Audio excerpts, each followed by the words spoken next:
खुशामदीद, आदाब, good morning आप सबको हमारी तरफ से। और प्रोग्राम आप देख रहे हैं सलाम जेके, और सलाम जेके का आज का शुमारा लेकर आपका मेज़बान इशफाक गौहर हाज़िर खिदमत है। सुबह के 8:35 हुआ चाहते हैं। 28 तारीख है, 28 सितंबर आज है। और मुझे उम्मीद है कि आप चाय की चुस्कियाँ ले रहे होंगे, कॉलेज, यूनिवर्सिटी, दफ्तर और रोज़मर्रा के कामकाज की तैयारी में लगे होंगे। और हम तैयार होकर आपके सामने बैठे हैं ताकि आपको न सिर्फ जम्मू कश्मीर की खबरों से बाखबर करें, बल्कि मुल्क की सतह पर कुछ अहम मामलात हैं उस पर गुफ्तगू करें। बैनुल-अक़वामी सतह पर कुछ बड़ी डेवलपमेंट्स हो रही हैं, उन डेवलपमेंट्स के बीच की क्या खबर है उस पर भी आपको ज़रा बाखबर करने की कोशिश करेंगे। और वक्फे वक्फे से आप तक खबर पहुँचाएँगे, तज्जिया भी करेंगे, खबरों पर तबसरा भी करेंगे और आपकी आवाज़ को हुकूमती इदारों तक पहुँचाने की कोशिश भी करेंगे। यानी 3 पड़ावों पर यह प्रोग्राम होगा। पहले और दूसरे पड़ाव पर जहां सिर्फ खबरें होंगी, तीसरे पड़ाव पर 9:40 से 42 का वक्त होगा जब हमारी फ़ोन लाइन्स खुल जाएंगी। 2 लाइन्स हमारी रहती हैं जहां पर आप अपने टेलीफोन से कॉल करते हैं, बराह रास्त कॉल करते हैं, अपने मसाइल हुकूमत तक पहुंचाने की कोशिश करते हैं, इस उम्मीद के साथ कि इदारों को इस बात का इल्म हो कि ज़मीनी सूरत हाल पर किन गुनागो मुश्किलात से आवाम को दो चार होना पड़ रहा है। तो आज भी तय फॉर्मेट यही रहेगा। और मैं आपको ये भी बताते चलूँ कि आज भी हमारी ये कोशिश रहेगी कि इस प्रोग्राम को बाइलिंगुअल बनाया जाए, यानी जहाँ हम खबर आपको उर्दू में बताएं, वहीं कश्मीरी ज़ुबान में भी कुछ खबरों का तर्जमा आपके सामने करने की कोशिश करूँगा, इस उम्मीद के साथ कि ये जो कोशिश हमारी है इसे आप पसंद फरमाएंगे और अपना फीडबैक हम तक ज़रूर पहुँचाएंगे। तो नाज़रीन मोहतरम, करो खबरों आगाज़ और सारवी गड करो माजी हज कत, हिस्ट्री हज कत, तारीख हज कत, पोतकाल हज कत, तिकाज अगर अस पोतकाल पन याद रूद तमिश ज़मानत यह कि इन वालन दोहन अंदर, इन वालिस मुस्तकबिलस अंदर अगर का मामला त्युत आस निश एक्सपीरियंस अस हेको सह मामले ठीक पे हल तक और याद थवन इंतहाई ज़रूरी कि पूरे दुनिया अंदर क्या गोमुत। अगर पूरे दुनिया कत हेकान कर कम काल वक्त अंदर, लेकिन क्या अहम तरीन वाक़ात हर दोश तह ब्रो कन अनान प्रोग्राम किस आगाज़ अंदर। तो आज ते करन गौहर कुछ प्रोग्राम आगाज़ यम तह वन तारीख पस मंजर अने हिस्ट्री ऑफ द डे क्या। बहुत बहुत शुक्रिया इशफाक गौहर। तो प्रोग्राम की शुरुआत करेंगे तय फॉर्मेट के मुताबिक तारीख में आज के दिन के हवाले से बात, यानी कि आज 28 सितंबर है। आज क्या कुछ हुआ है मुल्की और आलमी सतह पर, कुछ अहम वाक़ात है जो हम आपके साथ शेयर करना चाहेंगे। और आज ही के दिन यानी कि 28 सितंबर 1837 में आखिरी मुगल बादशाह बहादुर शाह दोम ने दिल्ली की हुकूमत संभाली, वो आज ही का दिन था। और आज ही के दिन 1887 में चीन में दरियाए ओवांग नाव में सैलाब से 15 लाख अफराद हलाक हुए, वो आज ही का दिन था। और आज ही के दिन साल 1923 में इथियोपिया ने लीग ऑफ नेशंस की रुकनियत छोड़ दी, यानी कि 28 सितंबर और साल 1923 में। और आज ही के दिन साल 1950 में, यानी कि 28 सितंबर 1950 में इंडोनेशिया अक़वाम मुत्तहिदा का 60वां रुकन बना, वो आज ही का दिन था। और आज ही के दिन 28 सितंबर 1958 में फ्रांस का आइन नाफिज हुआ है, वो आज ही का दिन था। और आज ही के दिन साल 1994 में बहरी उस्मानिया में इटोमिया क्रूज जहाज डूब जाने से 800 अफराद हलाक हुए, वो आज ही का दिन था। और आज ही के दिन साल 1997 में, यानी कि 28 सितंबर 1997 में अमरीकी खलाई शटल एटलांटिक रूसी खलाई मरकज़ मेयर से मुंसलिक हुआ। और आज ही के दिन साल 2004 में, यानी कि 28 सितंबर साल 2004 में वर्ल्ड बैंक ने हिंदुस्तान को दुनिया की चौथी बड़ी मईशत करा दिया। ये साल था 2004 और तारीख थी 28 सितंबर। तो नाजरीन, ये थी चंद अहम मालूमात तारीख के हवाले से, यानी कि आज के दिन के हवाले से। आज 28 सितंबर को मुल्की और आलमी सतह पर क्या कुछ हुआ हमने आपके साथ शेयर किया। बाज़ाब्ता तौर पर खबरों की शुरुआत करेंगे और खबरों की शुरुआत करेंगे इशफाक गौहर। नाज़रीन, करो खबरों का आगाज़। और ख़बरों के आगाज़ में आज ज़रा बात करते हैं सबसे पहले सऊदी हुकूमत की, क्योंकि रात देर गए सऊदी हुकूमत का एक बड़ा फैसला सामने आया है, जिसके बाद मगरबी दुनिया इस पूरे फैसले पर जहां भी खामोशी नज़र आ रही है, लेकिन सियासी मुबस्सिरीन का मानना है कि शायद मगरिब को ये फैसला कबूल नहीं होगा। क्योंकि रात देर गए सऊदी हुकूमत की तरफ से जो बयान जारी किया गया है, जो फरमान जारी किया गया, उसके तहत शहजादा मोहम्मद बिन सलमान सऊदी अरब के नए वज़ीर आज़म मुकर्रर कर दिए गए हैं। ये बड़ी डेवलपमेंट रात देर गए हुई है, जिसके बाद बाज़ाब्ता तौर पर सऊदी अरब के बादशाह और हरमैन शरीफैन के मुतवली सलमान बिन अब्दुल अजीज़ आल सऊद ने मंगल को वली अहद शहजादा मोहम्मद बिन सलमान को मुल्क का वजीर आजम मुकर्रर करने का शाही फरमान जारी किया है। सरकारी सऊदी प्रेस एजेंसी के मुताबिक शाह सलमान नया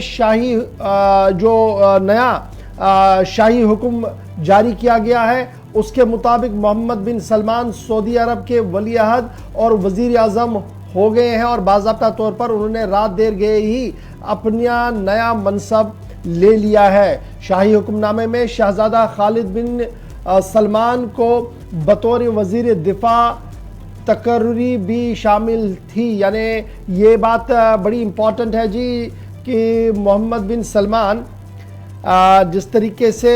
कई बार सुर्खियों में आए हैं और सुर्खियों में रहने के बाद आपको याद होगा कि एक सहाफ़ी के कत्ल के मामले पर भी उनका मगरिब के साथ बड़ा तनाव चल रहा है और फाइनली कल जो सरकारी तौर पर प्रेस रिलीज जारी कर दिया गया है जिसके मुताबिक शाह सलमान ने शाही हुक्म जारी किया है और उस शाही हुक्म के मुताबिक मोहम्मद बिन सलमान सऊदी अरब के नए वजीर आज़म होंगे और बाज़ाब्ता तौर पर उन्होंने इस ओहदे और राजदारी का हल्फ आज से जो है वो संभालना है। ये एक बड़ी डेवलपमेंट है और इस डेवलपमेंट को लेकर पिछले कई दिनों से चिमेगोइयाँ चल रही थी कि होगा नहीं होगा नहीं होगा होगा। फाइनली शाही फरमान रात देर गए जारी कर दिया गया है। सऊदी हुकूमती ज़राया जो है और जो सरकारी प्रेस रिलीज जारी हुआ है उसमें इस बात की तस्दीक भी कर दी गई है। अब जहाँ एक तरफ से अब मोहम्मद बिन सलमान नए वज़ीर आज़म होंगे, फरमा रवा होंगे जी सऊदी हुकूमत के और कस्टोडियन जनरल भी आगे बनेंगे ये जी दोनों अहम मुक़द्दस मकामात के, तो ये मगरबी दुनिया को कितना कबूल होगा नहीं होगा, इसमें किस तरीके के अब हालात बनेंगे और ये जो उनकी जो सोच है जो सऊदी के अंदर एक नया इनकलाब पैदा करने की बातें हो रही है कि जनाब अब सयाहत को कैसे बढ़ावा दिया जाए, इन्वेस्टमेंट को कैसे लाई जाए और जिस तरीके से नए नए एवेन्यूज़ को खोलने की बातें हो रही है उसको लेकर जहाँ सऊदी अरब के अंदर भी एक रेजिस्टेंस सलमान के ख़िलाफ़ ज़रूर देखने को मिल रही है और मुस्लिम दुनिया के अंदर भी है। वहीं देखना होगा कि मगरबी दुनिया इस पर किस तरीके से रद्दअमल करेगी, लेकिन रात देर गए का फरमान है और हुक्मनामा आपके सामने है। आज से बाज़ाब्ता तौर पर मोहम्मद बिन सलमान जो है सऊदी अरब के नए वज़ीर आज़म मुकर्रर कर दिए गए हैं और रात देर गए ये शाही फरमान जो है उनके वालिद की तरफ से जारी कर दिया गया है। तो नाज़रीन ये थी सऊदी अरब के हवाले से खबर। बढ़ते हैं आगे, बात ज़रा मुल्क की भी करते हैं कि मुल्क के अंदर गुज़श्ता एक माह के दौरान जो PFI यानी कि पॉपुलर फ्रंट ऑफ इंडिया के ख़िलाफ़ जो कार्रवाई हो रही थी, क्रैकडाउन है जिसके नतीजे में मुख्तलिफ रियासतों के अंदर करीब 150 से ज़्यादा मेम्बरान और कारकुनान को गिरफ्तार किया गया। इस सिलसिले में अब बाज़ाब्ता तौर पर वज़ारत दाखिला ने एक फ़ैसला किया है जहाँ पर PFI को 5 साल के लिए पाबंदी आयद कर दी गई है। जहाँ नाज़रीन मरकज़ी हुकूमत की जानिब से यानी कि वज़ारत दाखिला ने इस हवाले से जो एक बड़ा फैसला लिया है कि PFI पर पाबंदी आयद की गई है, 5 साल के लिए पाबंदी और साथ ही साथ इसकी जो ज़ैली तंजीमें हैं उन पर भी हुकूमत की जानिब से पाबंदी आयद कर दी गई है। मरकजी हुकूमत का बड़ा फैसला सामने आया है और मरकजी हुकूमत ने UAPA कानून का इतलाक करते हुए पॉपुलर फ्रंट ऑफ इंडिया और उसकी ज़ैली तंजीमें या मुल्हिका इदारों या तलबा विंग और दीगर इदारों पर 5 साल मुद्दत के लिए पूरी तौर पर पाबंदी आयद कर दी है और ये पाबंदी रात देर गए से जारी कर दी गई है। निस्फ रात से ये पाबंदी जो है वो आयद हुई है। मालूमात के मुताबिक PFI के अलावा जो तंजीमें हैं जिन पर पाबंदियां आयद की गई हैं वो हम एक एक करके आपको जरूर बताएंगे, लेकिन इस वक्त की अहम और बड़ी खबर जहां पॉपुलर फ्रंट ऑफ इंडिया 8 रियासतों के अंदर छापामार कार्रवाई हुई थी, 100 से ज्यादा लोगों की गिरफ्तारियां हुई थी, वहीं पर अब पॉपुलर फ्रंट ऑफ इंडिया जिस पर 5 साल की पाबंदी आयद कर दी गई है उन 42 तंजीमों की फहरिस्त में आ गई है, जहां पर सेक्शन 35 UAPA कानून का इतलाक करते हुए मरकजी हुकूमत ने उस पर पाबंदी आयद कर दी है। अब जब पाबंदी आयद कर दी गई है तो बांग्लादेश से उनके राब्ते और उसके साथ साथ ISIS के साथ उनके राब्ते, मुल्क मुखालिफ सरगर्मियां और दीगर मामलों का हवाला देते हुए मरकजी हुकूमत ने फिलहाल PFI पर पाबंदी आयद करने का ऐलान कर दिया है और 5 साल के लिए अनलॉफुल एक्टिविटीज प्रिवेंशन एक्ट के तहत 5 साल की पाबंदी आयद कर दी है। और इसके साथ साथ जो पीएफआई के एसोसिएटेड ऑर्गेनाइजेशंस हैं यानी झैली तंजीमें हैं जिनमें रेहैब इंडिया फाउंडेशन आरआईएफ जिसका नाम था उस पर भी 5 साल के लिए पाबंदी आयद कर दी गई है। Campus front of India CFI जो थी उस पर भी 5 साल के लिए पाबंदी है। ऑल इंडिया इमाम काउंसिल AICC काफी मुतहरिक तंजीम थी, इस पर भी पाबंदी आयद कर दी गई है 5 साल के लिए। National confederation of human right organisation NCHRO इस पर भी 5 साल के लिए पाबंदी आयद कर दी गई है। नेशनल वुमेन्स फ्रंट खवातीन का जो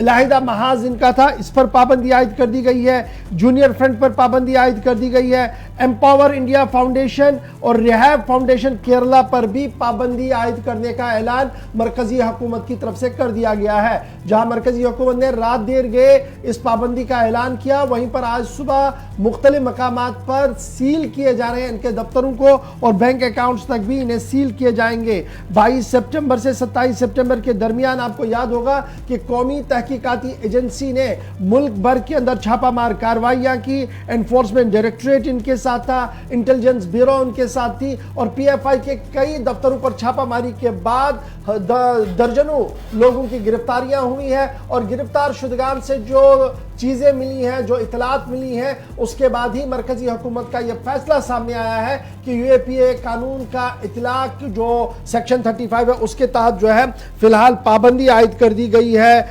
पॉपुलर फ्रंट ऑफ इंडिया पर और उनकी झैली तंजीमों पर। यह पाबंदी जो है यह फिलहाल 5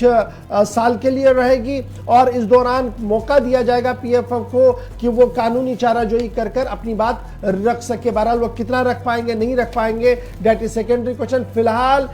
ये बैक टू बैक वो खबर आ रही है, ये बड़ी और अहम डेवलपमेंट है जहां पर गैजेट बाज़ाब्ता तौर पर रात देर गए जारी कर दिया गया है और उस गैजेट के अंदर तफ्तीशी एजेंसियों की जो रिपोर्ट है, जो खुफिया इदारों की रिपोर्ट है, उसके बाद ही मरकजी हुकूमत ने इस पर जो है पाबंदी लगाने का फैसला किया है। 180 अरकान और ओहदेदारों की गिरफ्तारी अभी तक हुई है। इस तरीके की बात जो है, ताहम छापामारी में आसाम से लेकर महाराष्ट्र से लेकर दिल्ली से लेकर कर्नाटका, गुजरात, उत्तर प्रदेश, मध्य प्रदेश और दीगर इलाकों से गिरफ्तारियां कल भी हुई है और 100 से ज्यादा गिरफ्तारियों की बात जो है वो सामने आ रही है। मरकजी हुकूमत ने पॉपुलर फ्रंट ऑफ इंडिया पर पाबंदी आयद कर दिया। न सिर्फ पॉपुलर फ्रंट ऑफ इंडिया पर पाबंदी आयद हुई है बल्कि पॉपुलर फ्रंट ऑफ इंडिया की झैली तंजीमें यानी जो एफिलिएटेड ऑर्गेनाइजेशंस उनके साथ हैं उन पर भी 5 साल की पाबंदी का ऐलान कर दिया गया है। और यह बात बड़ी काबिल जिक्र है जो हमें मरकजी ज़राया बता रहे हैं कि यह मरकज का अकेला फैसला नहीं है बल्कि कई रियासतों की तरफ से जो दरख्वास्तें और रिकमेंडेशन मरकजी हुकूमत को भेजी गई थी उनका भी आज खुद जायजा लिया गया और फिर खुफिया इत्तलात जो आईबी और दीगर इदारों की तरफ से दिया गया था उसका भी नोटिस लेने के बाद मरकजी हुकूमत ने इस बात का फैसला लिया कि जनाब एक तो पीएफआई और पीएफआई के साथ जुड़ी इन 8 ऑर्गेनाइजेशंस पर यूएपीए कानून सेक्शन 35 के तहत फिलहाल 5 साल तक की पाबंदी का ऐलान कर दिया गया है और बाज़ाब्ता तौर पर कार्रवाई रात देर गए से मुल्क भर के अंदर जारी थी जिसका असर आज भी पूरे मुल्क के अंदर देखने को मिलेगा। तो फिलहाल पीएफआई अब ममनुआ तंजीम है और इस ममनुआ तंजीम के असासों को मुंजमद करने का काम भी हुकूमत की तरफ से शुरू कर दिया गया है। जी चलिए नाजरीन, तो ये थी पीआईएफ के हवाले से खबर। बढ़ते हैं आगे, बात ज़रा हम जम्मू कश्मीर की करेंगे क्योंकि जम्मू कश्मीर के अंदर एक मामला जो अदालत में चल रहा था, इस सिलसिले में अब अदालत की जानिब से इस फैसले को फ़िलहाल महफूज रखा गया। जहाँ नाजरीन मामला साल 2003 का, जब नादी मरग इलाके में 24 कश्मीरी पंडितों की हलाकत हुई थी, उन पर हमला हुआ था जिसके नतीजे में 24 कश्मीरी पंडित जांबाक हुए। इस सिलसिले में अब ये अदालत की जानिब से एक फ़ैसला महफूज रखा गया है और सभी जो नादी मरग कश्मीरी पंडित जो कत्लेआम मामला है वो अदालत में चल रहा था मामला और अब अदालत की जानिब से इस फैसले को महफूज रखा गया और ये जो वकला की जानिब से इसमें हालात की अक्कासी की गई और साथ ही साथ वकील की जानिब से जो सभी पेशरफ्त है वो पेशरफ्त जो है उसका खाका सरकारी वकील की जानिब से केस पर जो पेशरफ्त था वो पेशरफ्त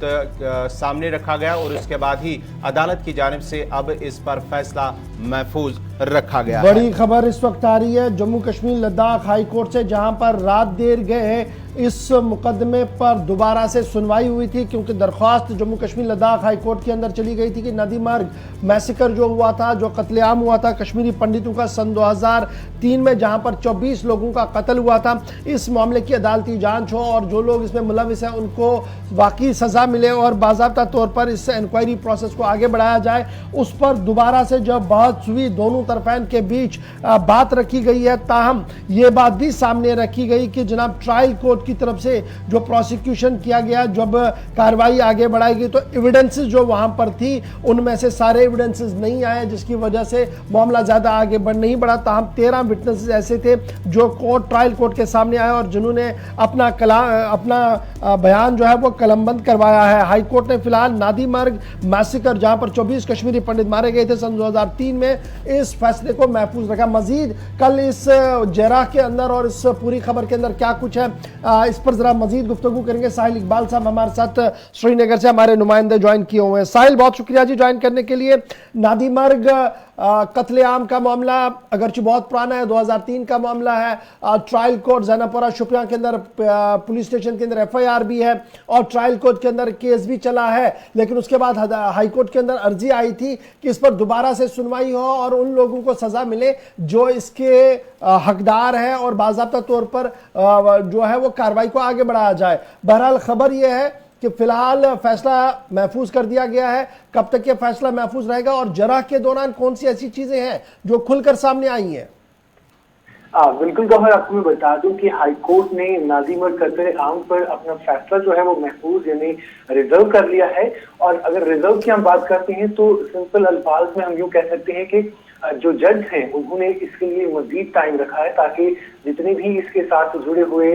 शवाहिद हैं या जो भी चीजें इसके साथ जुड़ी हुई हैं उस पर एक बार फिर से नजरसानी की जाए और उसके बाद ही अपना जो हतमी फैसला होगा वो सुनाया जाएगा। तो आपको बता दें कि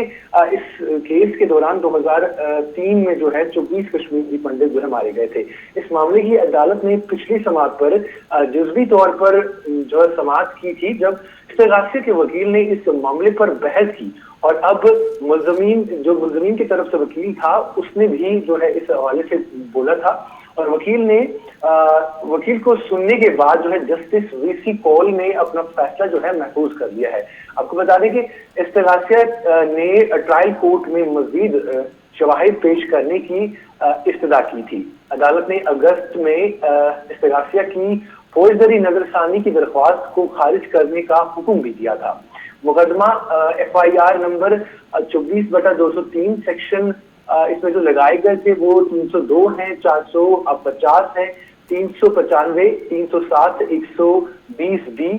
326 और 427 RPC, इसके साथ साथ 7/27 आर्म्स एक्ट और सेक्शन 30 पुलिस एक्ट के तहत 2003 में शुपियान के जो नादी मार्ग इलाका है, यहाँ यूं कहें कि जैनापुरा पुलिस स्टेशन है, उसमें 24 जो अपराध हैं उनकी कत्ल के सिलसिले में ये केस जो है दर्ज करवाया गया था। और इसके बाद अदालत ने इस्तेगासे की तरफ से दायर फौजदारी नजरसानी को खारिज करने के हुक्म को याद किया और मज़कूरा हुक्म को कलअदम करार दिया था। मुकदमे के दफात में इस्तेगासिया ने मौक़िफ़ इख्तियार किया था कि मज़कूरा वाक़े के कई चश्मदीद गवाह हैं और अब इसके बाद जो हाल ही में जो इसका फैसला सुनाया गया था और उसमें कहा गया था कि अदालत को बताया गया है कि ट्रायल कोर्ट ने इस्तेगासिया को शवाहिद पेश करने की हिदायत भी दी थी और इस्तेगासिया सिर्फ 13 गवाह पेश करने का इंतजाम कर सका था जो बयानात देने के लिए ट्रायल कोर्ट में पेश हुए थे और जो गवाह जम्मू हिजरत कर गए थे वो अदालत में पेश नहीं हुए। और जब इस्तेगासिया इनको नोटिस जारी की जब इस्तेगासिया की तरफ से इनको नोटिस जारी की गई तो उन्होंने जवाब देने से भी इनकार कर दिया था और तमाम चश्मदीद गवाहों को जांचे जाने के लिए उन्हें परखने के लिए इस्तेगासिया ने एक दरख्वास्त भी दर्ज की थी कि इसके लिए एक जो है तंजीम बनाई जाए और एक कमीशन बनाया जाए जो इसकी जो है जांच परख सके। और कोर्ट ने 9/2/2011 को ये दरख्वास्त जो है मुस्तरद कर दी थी और दूसरी तरफ के वकील यानी जो मुल्ज़िमीन की तरफ से वकील हैं, उन्होंने कल शाम जो है केस की दलील देते हुए कहा कि फौरी दरख्वास्त की इजरात देना ट्रायल कोर्ट की तरफ से दिए गए तमाम साबिका अहकामात पर नजरसानी के मुताबिक होगा। उन्होंने मजीद कहा मिलाकर ये देखना होगा कि जनाब अब कुछ और इंतजार करना होगा, उसके बाद ही देखना होगा कि जम्मू कश्मीर लद्दाख हाई कोर्ट इस बड़े और अहम केस पर क्या कुछ पेशरफ्त रखता है। जो साबिका ऑर्डर्स आए हैं उनको स्टैंड बाई पर रखा जाएगा या कुछ नया ऑर्डर जो है वो जज मौसूल की तरफ से दिया जाएगा। बढ़ते हैं जी आगे।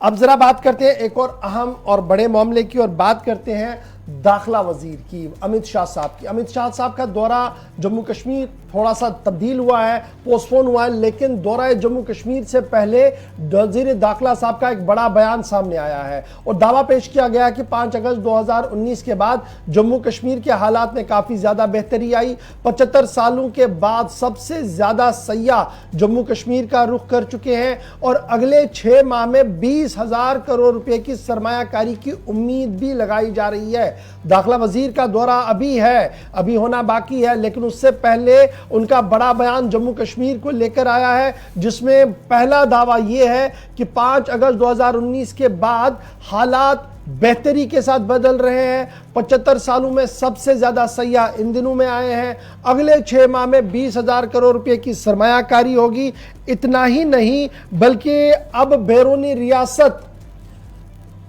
तलबा जो है वो जम्मू कश्मीर के अंदर तालीम को हासिल कर रहे हैं। सिनेमा खुल चुके हैं और कैलेंडर्स बंद हो गए हैं। दाखिला वजीर ने कल इन बातों का खुलासा जो है वो पेश किया है और साफ कर दिया है, न सिर्फ सिनेमा हॉल खुले हैं दोबारा कश्मीर के अंदर, बल्कि IIM, IIT, all India institute of medical science, AIIMS, उन्हें एस्टैब्लिश किया जा रहा है, एस्टैब्लिश किया गया है जम्मू और श्रीनगर के अंदर। और अब वो दिन गए जब कश्मीर पढ़ने के लिए बच्चे डरते थे। अब पूरे मुल्क से बच्चे कश्मीर का रुख कर रहे हैं और कश्मीर के मुख्तलिफ इदारों के अंदर पढ़ने के ख्वाहिशमंद है। और यह सिलसिला 5 अगस्त 2019 के बाद बना है। दावा पेश किया है दाखिला वजीर साहब ने। यहां पर वो नहीं रुके, बल्कि आगे दाखिला वजीर ने जम्मू कश्मीर के हालात के हवाले से एक जीना और ऊपर करते हुए कहा कि आज़ादी के बाद यह पहला मौका है जब जम्मू कश्मीर के अंदर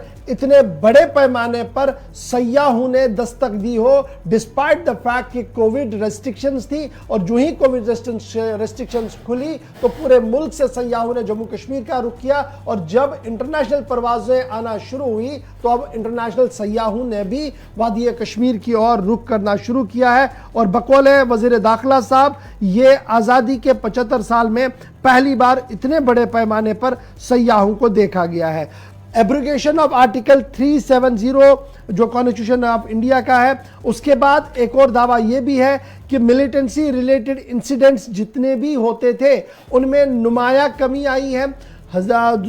तकरीबन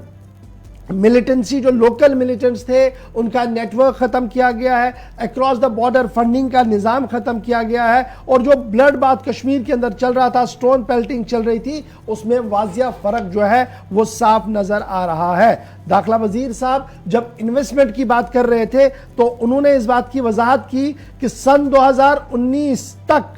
इन्वेस्टमेंट जो थी वो सिर्फ 12,000 करोड़ रुपया थी। यानी 2019 5 अगस्त से पहले जो जम्मू कश्मीर साबिक रियासत थी वहां पर 12,000 करोड़ रुपया इन्वेस्टमेंट था। लेकिन 5 अगस्त 2019 के बाद सन 2022 तक 32,000 करोड़ रुपया इन्वेस्ट हो गया है जम्मू कश्मीर के अंदर। और मजीद 12,000 करोड़ रुपये, जो 32,000 करोड़ रुपये की उम्मीद जो है वो लगाई जा रही है कि आने वाले चंद महीनों के अंदर अंदर जो है वो आ सकती है। उनमें 20,000 करोड़ रुपया ऐसा है जिनको लेकर इंडस्ट्रियल सेक्टर के अंदर ज़मीनें अलॉट की जाएंगी और आने वाले 3 महीनों के अंदर अंदर 20,000 करोड़ रुपया मजीद आएगा। 32 का टारगेट है, 20 आएगा। आगे जो सूरत हाल की अक्कासी की गई, कहा गया कि यह पहला मौका है कि अब छोटे बड़े समिट्स,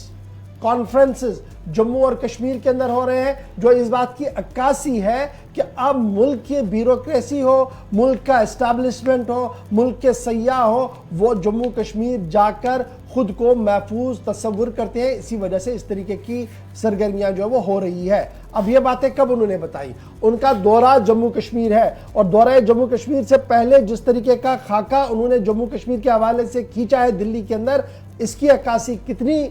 जमीन पर है वो सियासी पार्टियां रद्द-ए-अमल तो जरूर इस पर देंगी, लेकिन आने वाले दिनों में जब दाखिला वजीर साहब जम्मू कश्मीर आएंगे और किस तरीके से यहां पर सियासत होगी, उसका अंदाजा इस बयान से साफ लग रहा है कि आने वाले दिनों में अब सियासत कैसी यहां पर दिखेगी। तो नाजरीन, ये थी वज़ीर दाखिला अमित शाह के हवाले से जो उन्होंने बयान दिया है जम्मू कश्मीर के हवाले से, जहां उन्होंने कहा कि गुज़श्ता 70 सालों के दौरान करीब 12,000 करोड़ की इन्वेस्टमेंट सरमायाकारी जम्मू कश्मीर के अंदर हुई, लेकिन साल 2019 के बाद यानी कि जब 5 अगस्त 2019 का फैसला, उसके बाद 32,000 करोड़, और आने वाले 6 माह के दौरान अब 20,000 करोड़ की जो सरमायाकारी वो जम्मू कश्मीर के अंदर होगी। ये एक पहलू है। और दूसरे पहलू की अगर हम बात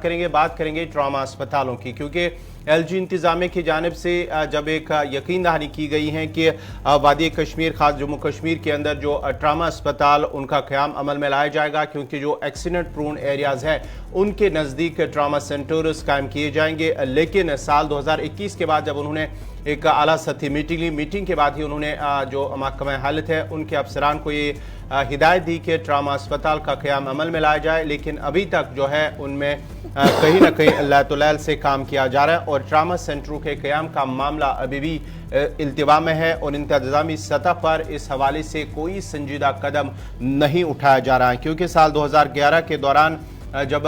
LG मनोज सिन्हा की जानिब से एक मीटिंग ली गई, मीटिंग के दौरान अफसरान को हिदायत दी गई है कि जहां जहां पर भी जो एक्सीडेंट प्रोन एरियाज़ हैं, नेशनल हाईवे या दीगर ऐसे इलाके हैं जहां पर एक्सीडेंट होते रहते हैं, तो वहां पर नज़दीकी ट्रामा अस्पताल का क़याम अमल में लाया जाए ताकि जो इंसानी जानें हैं उनको बचाया जा सके। लेकिन अभी तक उन्हें संजीदगी से काम नहीं लिया गया और अभी भी ऐसे इलाके हैं जहां पर ये ट्रामा अस्पताल का क़याम अमल में नहीं लाया गया है। 22 सितंबर सन 2021 को दाखिला वजीर साहब ने बड़े पैमाने पर एक रिव्यू लिया था और लेफ्टिनेंट गवर्नर साहब भी उस रिव्यू का हिस्सा थे, और रिव्यू मीटिंग के दौरान इस बात का फैसला लिया गया था कि जो सड़क हादसा बढ़ रहे हैं इसको लेकर डिपार्टमेंट ऑफ हेल्थ एक्सप्लोर करेगा पॉसिबिलिटी कि हम ट्रामा सेंटरों को कहां पर कायम करें, और ये जो एक्सीडेंट प्रोन एरियाज हाईवे के ऊपर है वहां पर जख्मियों को इमदाद पूरी तौर मिले, इसलिए ये सेंटरों को कायम करने की बात कही गई थी। लेवल 2 और लेवल 3 के हवाले से ये बातें सामने आई थी। ताहम लेवल 2 ट्रामा सेंटर के अंदर जहां 100 मैन पावर होना चाहिए था और लेवल 3 के लिए जो ट्रामा सेंटर है वहां पर भी इस तरीके की गाइडलाइन जो वो बना दी गई थी, लेकिन आज के दिन में नोटी फाइलों के बगैर बाकी कुछ भी नहीं है। सीधे श्रीनगर चलेंगे इस बड़ी खबर पर कि LG साहब ने डायरेक्शंस तो दिए, डिपार्टमेंट मुतहरिक भी नजर आया, तो आज के दिन में क्या ये ट्रामा सेंटर जो हमारे हैं काम कर रहे हैं और जो नए बनाने थे क्या उन ट्रामा सेंटर्स की पोजीशन है? सीधे श्रीनगर हिलाल हांजुरी इस वक्त हमारे साथ ज्वाइन किया। हिलाल, बहुत शुक्रिया जी ज्वाइन करने के लिए। बात बड़ी इंपॉर्टेंट है क्योंकि सड़क हादसा की हम जब बात करते हैं तो सोबा जम्मू, चाहे पुंछ हो, रजौरी हो, डोडा हो, किश्तवाड़ हो, बदरवा हो, ये वो एक्सीडेंट प्रोन एरियाज है जहां से हर दिन हमें खबर आ रही है और गाड़ियों को लुढ़क जाने की खबर आ रही है। फिर श्रीनगर जम्मू कौमी शाहरा हो तो जगह जगह पर एक्सीडेंट प्रोन एरियाज के बोर्ड लगाए गए हैं, लेकिन इन सभी इलाकों के जब ट्रॉमा सेंटर्स को खंगालने की कोशिश की जा रही थी तो कहीं पर भी हमें up to date trauma centre नहीं मिला जिसे वाकई तौर पर ट्रॉमा सेंटर कहा जाए। हुकूमती सतह पर जो सन 2021 में कोशिश की गई थी, सन 2022 में उन कोशिशों ने क्या कोई रंग लाया है? क्या कुछ आपका तहकीक, आपकी रिपोर्ट कह रही है? बिल्कुल गौहर, चूंकि हम देख रहे हैं कि मिलिटेंसी के साथ साथ जम्मू कश्मीर के अंदर जो दूसरा बड़ा नुकसान जो यहाँ पर हो रहा है वो एक्सीडेंट के जरिए इंसानी जानों का क्या है, और इसमें कोई शक नहीं है कि ये तादाद जो एक्सीडेंट्स के दौरान मरने वालों की वो रोजाना बढ़ रही है, डिस्पाइट की ट्रैफिक पुलिस हो, ट्रैफिक महकमा हो, दीगर जराए हो और उसके साथ साथ अवेयरनेस जो लगातार जारी है, उसके बावजूद भी हम देखते हैं कि ट्रैफिक रूल्स की वायलेशन के नतीजे में ये हादसा होते रहते हैं। और उसमें कुछ जम्मू कश्मीर की टोपोग्राफी, यहाँ की सड़कें और उसके साथ साथ यहाँ का जो रवाबती सिस्टम है उसमें भी खामियों की वजह से ये हादसा होते रहते हैं। लेकिन इन हादसा को रोकने के लिए एक मीटिंग साल 2021 को बुलाई गई थी लेफ्टिनेंट गवर्नर मनोहर सिन्हा की तरफ से, और उस वक्त ये फैसला लिया गया था कि एक तो इस फ्रंट पे काम करना है कि ये हादसा कम हो जाए, लेकिन उसके साथ साथ ये भी इस फ्रंट पे भी काम करने की जरूरत है कि जो हादसा आते हैं और उसमें जो लोग जख्मी हो जाते हैं उन्हें फौरन से पेशतर फर्स्ट एड के साथ साथ जरूरी इलाज और मुआवजा जो है अगर वो पहुंच जाता है तो ये सारी जानें बचाई जा सकती हैं, क्योंकि ट्रॉमा हॉस्पिटल का कॉन्सेप्ट अगर देखा जाए तो जम्मू कश्मीर के अंदर है ही नहीं। अब कुछ एक हॉस्पिटल्स को यहाँ बनाया गया था, खासतौर पर उन एरियाज के अंदर बनाने की जरूरत भी कही गई जिन एरियाज के अंदर जो accident prone area, Jammu Srinagar कौमी हाईवे पे आप देख सकते हैं कि वहां पर कितनी जरूरत इस चीज की है कि वहां पर एक ट्रॉमा हॉस्पिटल इस तरीके का बनना चाहिए कि आपको कोई भी पेशेंट रामबन से जम्मू या रामबन से कश्मीर भेजने की जरूरत ना पड़ती। लेकिन सदियां बीत गई लेकिन ये रिवायत नहीं बदली है। लेफ्टिनेंट गवर्नर मनोज सिन्हा ने अगरचे इस बात की जरूरत बताई थी और मुतल्लिका ऑफिसर्स या मुतल्लिका महकमे में बताई दी थी ट्रॉमा हॉस्पिटल के हवाले से रोड मैप तैयार किया जाए, प्रोजेक्ट रिपोर्ट तैयार किया जाए, लेकिन महकमा हेल्थ का मानना है कि जम्मू कश्मीर के अंदर ये ट्रॉमा हॉस्पिटल बन नहीं सकते हैं तब तक जब तक ना यहाँ पर दो बड़ी चीजें जो है दो बड़ी जरूरत पूरी हो जाए। नंबर एक, न्यूरो सर्जन्स, जिसकी सबसे साथ साथ जो है रेडियोलॉजिस्ट, इन दो डॉक्टर की जरूरत बताई। का मानना है कि यहाँ ये दोनों डॉक्टर है नहीं। अब समझ में नहीं आ रहा है कि क्या ये डॉक्टर जम्मू कश्मीर के अंदर है नहीं या महकमा सेहत के अंदर काम करने वाले ये डॉक्टर उनकी तादाद कम है। अगर उनकी तादाद कम है तो क्या उस कमी की भरपाई नहीं हो सकती है, या कि ये महकमा सेहत ये कहना चाहते हैं कि जम्मू कश्मीर के अंदर इन दोनों डॉक्टरों की यानी न्यूरो सर्जन की और रेडियोलॉजिस्ट की कमी है, यहाँ ऐसे डॉक्टर पैदा ही नहीं होते हैं। अगर ऐसा कुछ है तो ये एक बड़ा कंसर्न है कि जम्मू कश्मीर के अंदर डॉक्टर्स ऐसे नहीं मिल रहे हैं। मेरे ख्याल में बहुत सारे डॉक्टर्स जो डिग्री याफ्ता है अभी उन्हें रिक्रूट नहीं किया गया है, अभी भी वो घरों में बैठे हैं या प्राइवेट क्लिनिक चला रही हैं, लेकिन तादाद जम्मू कश्मीर के अंदर न्यूरो सर्जन से लेकर रेडियोलॉजिस्ट की बहुत सारी है। लेकिन अगर उन्हें हायर किया जाता तो मैं समझता हूं कि जो ट्रॉमा हॉस्पिटल की एस्टैब्लिशमेंट के लिए एक बड़ी जरूरत बताई गई वो यहीं से पूरी हो सकती है। यानी पहला फेज जो सन 2021 दिसंबर में फैसला लिया गया था कि हमने एस्टैब्लिश करना है, फिर ये कहा गया कि जनाब लेवल 2 जो ट्रॉमा सेंटर है उसके लिए 100 आदमी आपको चाहिए और लेवल 3 ट्रॉमा सेंटर के लिए 73% आपको चाहिए, जो गाइडलाइन थी गवर्नमेंट ऑफ इंडिया की। लेकिन जब मैं इसको ट्रांसलेट करता हूं, जब मैं इसको ऑन ग्राउंड लाने की कोशिश करता हूं तो डिपार्टमेंट हाथ खड़े करते हुए ये कह रहा है कि जनाब मेरे पास मैन पावर नहीं है। तो क्या वजह है कि डिपार्टमेंट आज तक मैन पावर को लगाने में नाकाम हुआ? क्या हमारे पास फाइनेंशियल इंप्लीकेशन की कमी थी या पॉलिसी प्लानिंग में अभी भी सुकुम है और लेफ्टिनेंट गवर्नर साहब को कुछ चीज़ों की पर्दादारी की जा रही है कि जनाब हो रहा है, ऑन ग्राउंड है, लेकिन साल गुजरने के बाद भी इस तरीके की जहां अशद जरूरत है ट्रॉमा सेंटरों को अभी तक कायम नहीं किया जा रहा है? बिल्कुल एक बड़ा मिसमैच है लेफ्टिनेंट गवर्नर और जो कंसर्न डिपार्टमेंट है। अगर फाइनेंशियल इम्प्लीकेशंस है, फाइनेंशियल प्रॉब्लम है, तो फिर क्या लेफ्टिनेंट गवर्नर तक ये बात नहीं पहुंचाई गई? अगर पहुंचाई गई तो फिर लेफ्टिनेंट गवर्नर ने इस हवाले से हुकूमत की वागुजारी के लिए राह हमवार क्यों नहीं की? और अगर ऐसा कुछ था तो फिर लेफ्टिनेंट गवर्नर ने ऐसी जरूरत ही क्यों बताई उस मीटिंग के अंदर जिसमें उन्होंने कहा कि जो एक्सीडेंट प्रोन एरियाज है वहां पर ये हॉस्पिटल बनने चाहिए। कुल मिलाकर मरकज से भी फंड्स आते हैं, उसमें कोई शक नहीं है। अब महकमा हेल्थ की जानब से यही कंडीशन रखी गई है कि वंस की मरकजी सरकार की जानब से इस हवाले से हुकूमत की वागुजारी हो जाती है तो उसके बाद जो जरूरतें हैं उन्हें पूरा किया जा सकता है। लेकिन एक बड़ा वजह जो महकमा हेल्थ की जानब से बताया गया वो यही है कि रेडियोलॉजिस्ट की कमी है और खासतौर पर जो न्यूरो सर्जन है उनकी कमी है, जिसकी बदौलत हम इसे एस्टैब्लिश नहीं कर पाते हैं। और बाकी जो स्ट्रेंथ है जैसे लेवल 2 और लेवल 3 की आपने बताई है बिलतरतीब 100 और 75 के आसपास, उसमें छोटी नगीयत के डॉक्टर्स होते हैं या उसके साथ साथ जो बाकी अमला होता है उसकी भरपाई की जा सकती है। लेकिन इसमें दो ही चीजें हाइल है, एक तो डॉक्टर्स की कमी, दूसरा जो फाइनेंशियल इम्प्लीकेशंस है। तो अब ये इम्प्लीकेशंस कहां से खत्म हो जाती हैं अब देखने वाली बात होगी। बहुत बहुत शुक्रिया हिलाल हमारे साथ ज्वाइन करने के लिए। मामला ये इसलिए भी बड़ा इंपॉर्टेंट था जी, अगर आप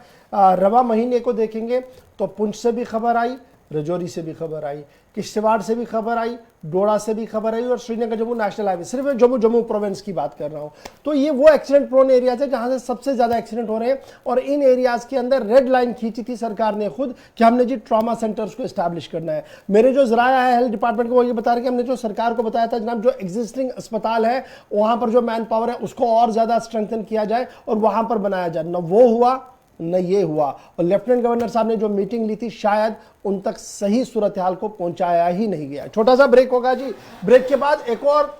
जमीनी सूरत हाल से आपको रूबरू करवाएंगे श्रीनगर जम्मू कौमी शाहराह पर जिस तरीके की सियासत हो रही है उस पर गुफ्तगू करेंगे। उसके बाद आपको बताएंगे कि जनाब एक और परेशानी जम्मू कश्मीर के लोगों को लाहक है, स्पीति वादी कश्मीर के लोगों को लाहक है, वो क्या है, उस हवाले से अदाद शुमार क्या है और क्या कुछ आज के दिन हो रहा है, बताएंगे आपको छोटे से ब्रेक के बाद।